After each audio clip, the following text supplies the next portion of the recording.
Polresta Bandar Lampung melakukan pemberhentian tidak dengan hormat terhadap anggota Samapta Polresta Bandar Lampung, Aibda Agus Yulianto.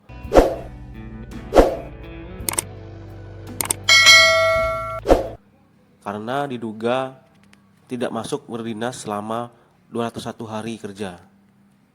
Kapolresta Bandar Lampung, Kombes Pol Alfred Jakob Tilukai mengatakan pihaknya melakukan pemberhentian tidak dengan hormat karena personel tersebut tidak masuk kerja. Aibda Agus diberhentikan karena melanggar peraturan disiplin dan kode etik profesi Polri. Ia mengatakan Aibda Agus ini karena disersi atau tidak melaksanakan dinas selama 201 hari kerja secara berturut-turut. Pihaknya melakukan PTDH ini merupakan bentuk komitmen pimpinan untuk menindak semua personel yang melanggar ketentuan yang berlaku di tubuh Polri. Semua pelanggaran akan ditindak secara tegas dan dengan harapan ke depan anggota polisi harus berprestasi. Dengan harapan ke depannya anggota Polresta Bandar Lampung tidak ada yang di PTDH. Insan Bayangkara harus disiplin.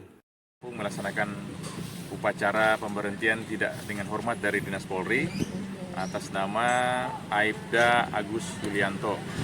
Yang bersangkutan adalah anggota Samapta Polresta Bandar Lampung dan melanggar peraturan disiplin dan kode etik profesi Polri, dalam hal ini disersi atau tidak melaksanakan dinas selama 201 hari kerja secara berturut-turut. Dan ini merupakan bentuk komitmen dari pimpinan bahwa semua pelanggaran akan ditindak secara tegas. Kedepannya harapannya bahwa anggota kita harus berprestasi, bukan melakukan pelanggaran. Tentunya kita terus mendorong upaya-upaya pencegahan, peran dari masing-masing komandan, baik pimpinan saya, Kapolresta, maupun sampai jajaran bawah di Kanit, bahkan perwira di atasnya, Panit, itu harus lebih ditingkatkan dalam rangka pengawasan.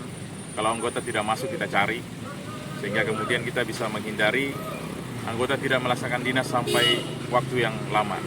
Memang terhadap yang bersangkutan ini sudah kita lakukan upaya pencarian dan memang tidak berada di sini, dan harapan kami ke depannya anggota Polresta tidak lagi ada yang di PTDH, sehingga kemudian harapannya laksanakan tugas secara baik, jangan lakukan pelanggaran, jiwailah apa yang telah diberikan oleh Tuhan, oleh negara, Polri kepada masing-masing personil, sehingga ini bukan cuma tugas tanggung jawab, tapi ini merupakan ladang pengabdian kepada Tuhan Yang Maha Kuasa, kepada negara dan bangsa, kepada keluarga,